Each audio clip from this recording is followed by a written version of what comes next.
I'm Malcolm Noble. I'm chairman of Chelmsford Civic Society. I'm also chairman of Chelmsford Ideas Festival steering group and a trustee of the Ideas Hub. You have a Scottish accent, Malcolm. Where do you come from? I come from the Scottish borders, Peeblesshire.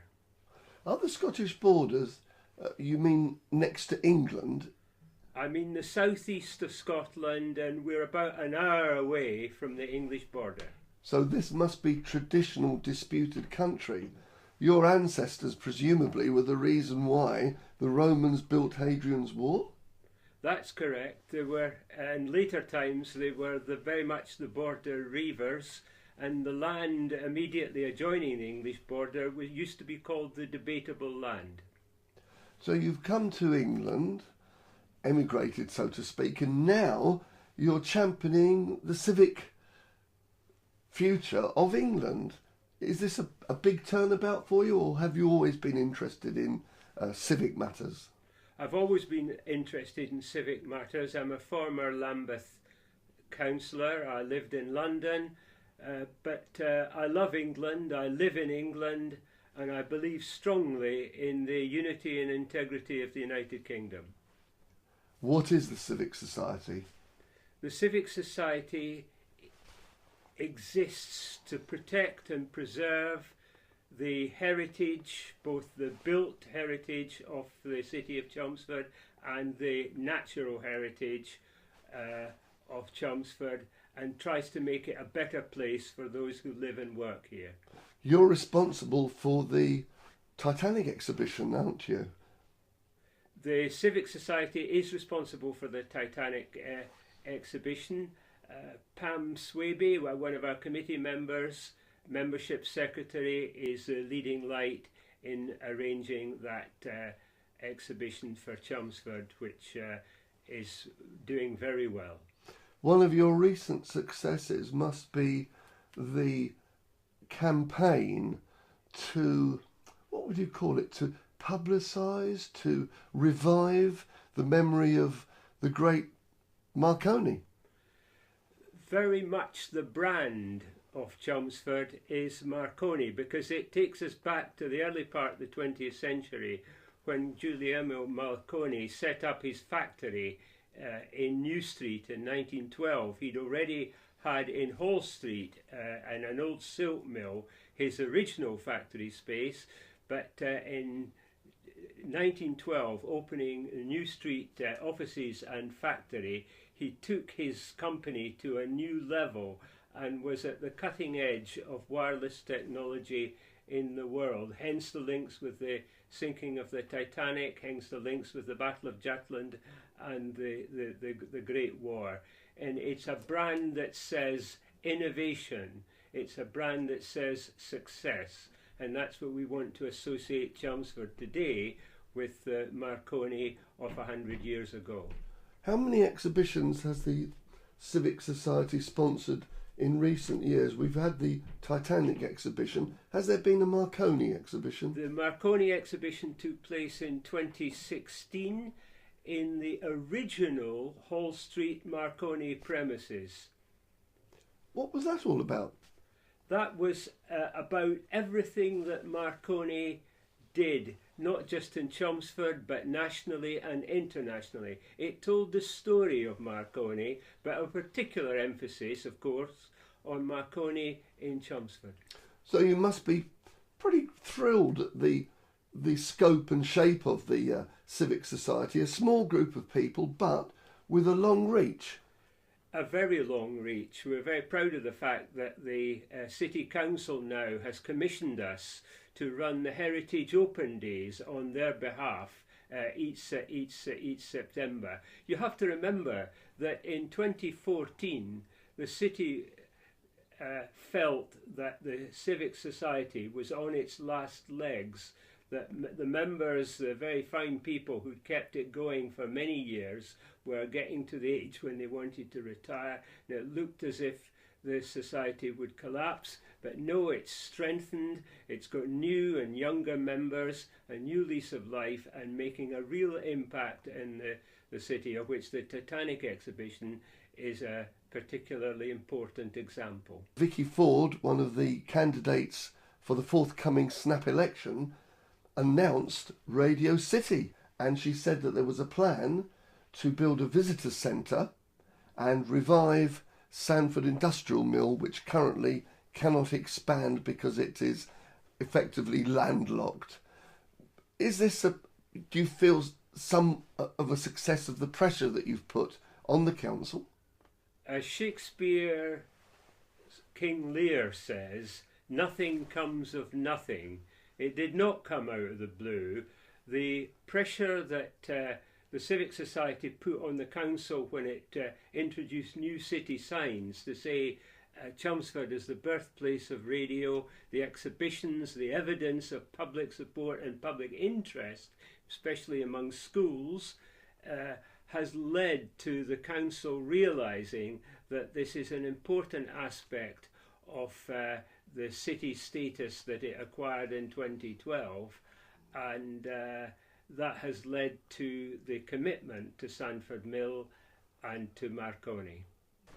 Now, Malcolm, we've talked about the Civic Society, the challenges and the achievements. You've got a major challenge coming up, and it involves you returning back to your roots. Tell us about that. It does indeed.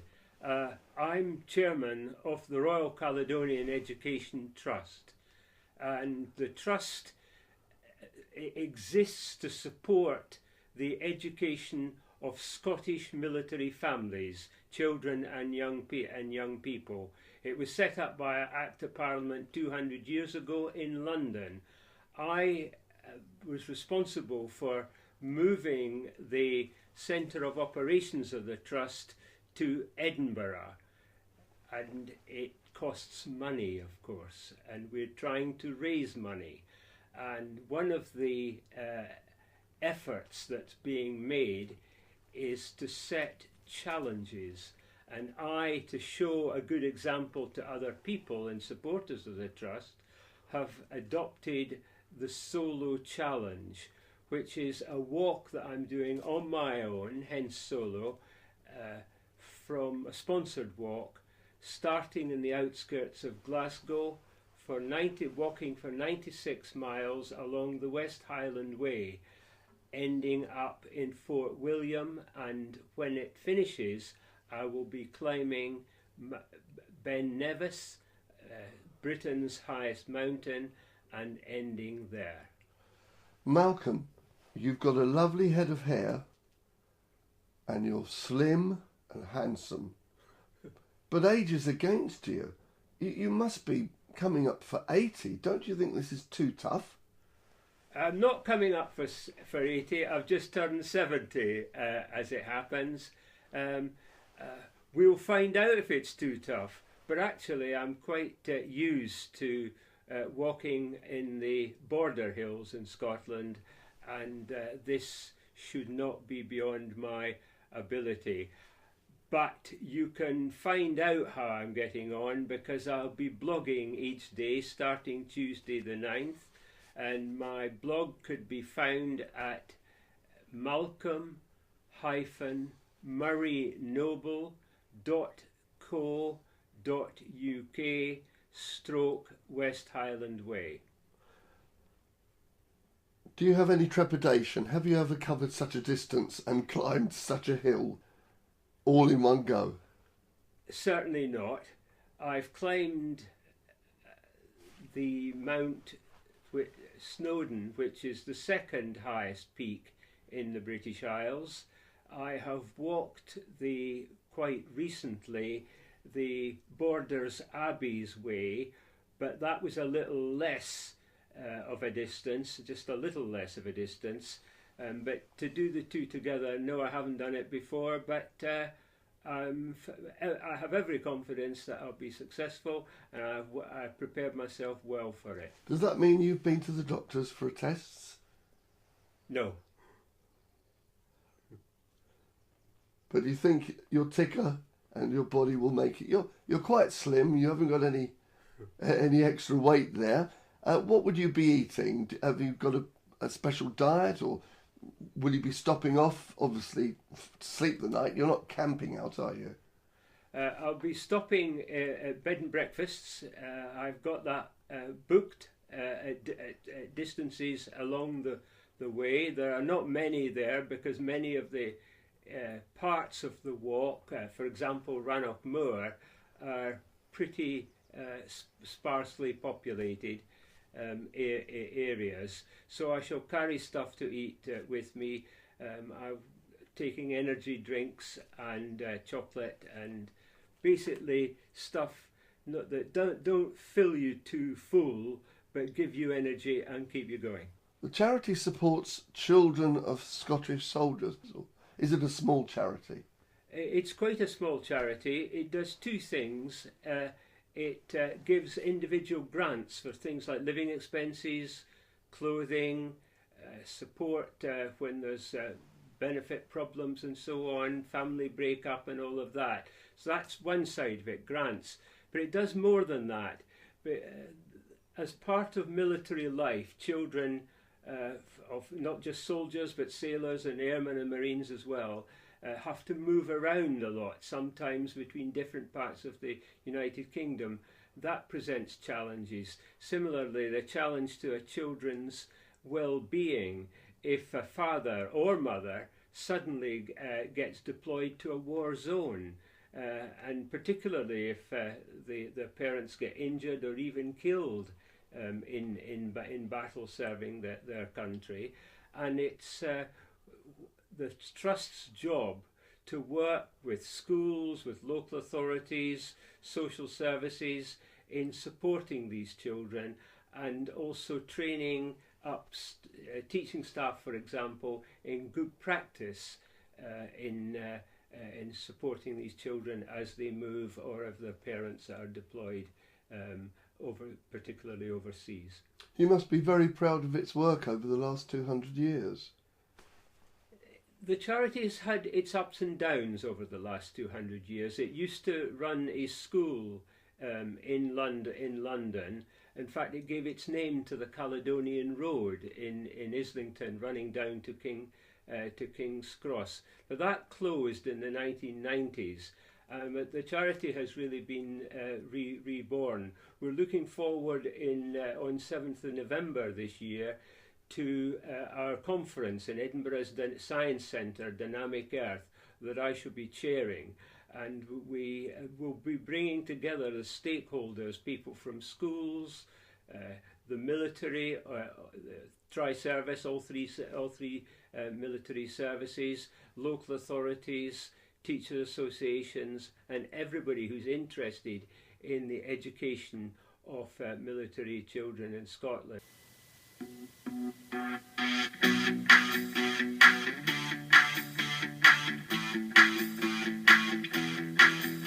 We are the only third sector organisation in Scotland concerned with the educational support of service children.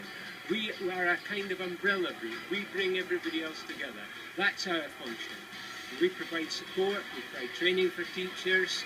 We like to think we're at the cutting edge of all this, and we are.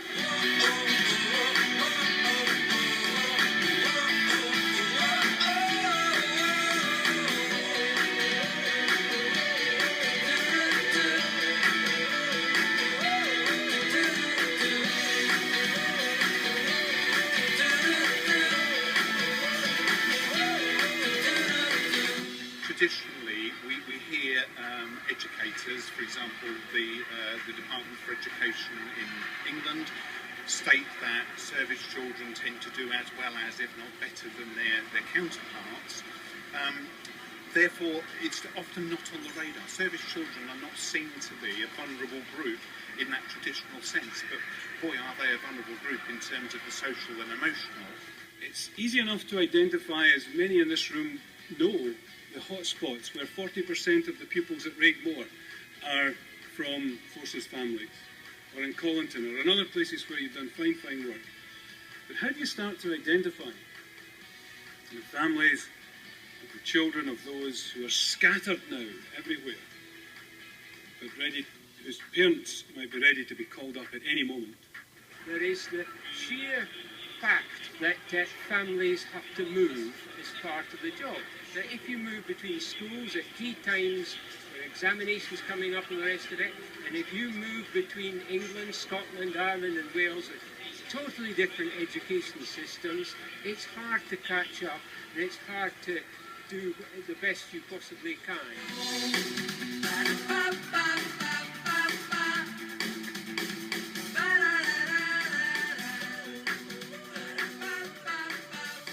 Will you be wearing a kilt on the... Oh, I can see you've got one there. This is my family's kilt. My mother's family are MacDonalds, and it's the MacDonald of Clanranald ancient tartan.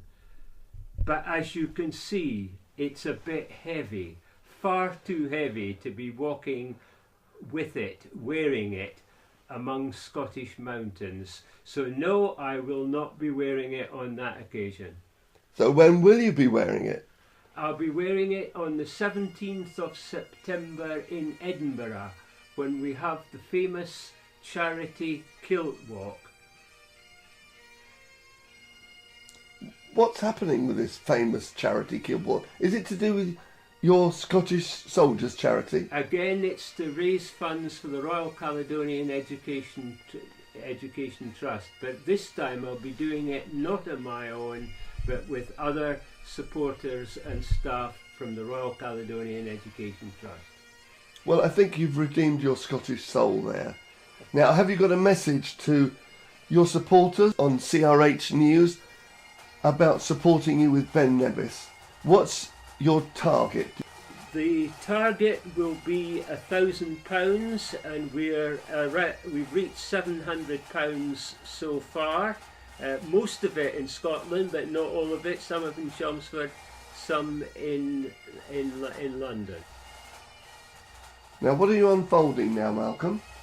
I'm unfolding the T-shirt for the Royal Caledonian Education Trust, as you see, established at the end of the Napoleonic Wars, 1815, and it's Scotland's Armed Forces Children's Charity.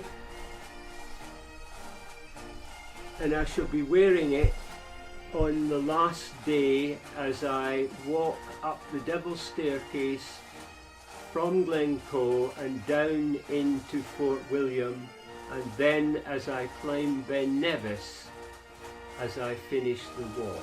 Have you climbed Ben Nevis before? I've climbed Mount Snowdon, but not Ben Nevis. This is my first effort at Ben Nevis. At the age of 70? At the age of 70. But I've only just got to 70. May the force be with you. Thank you.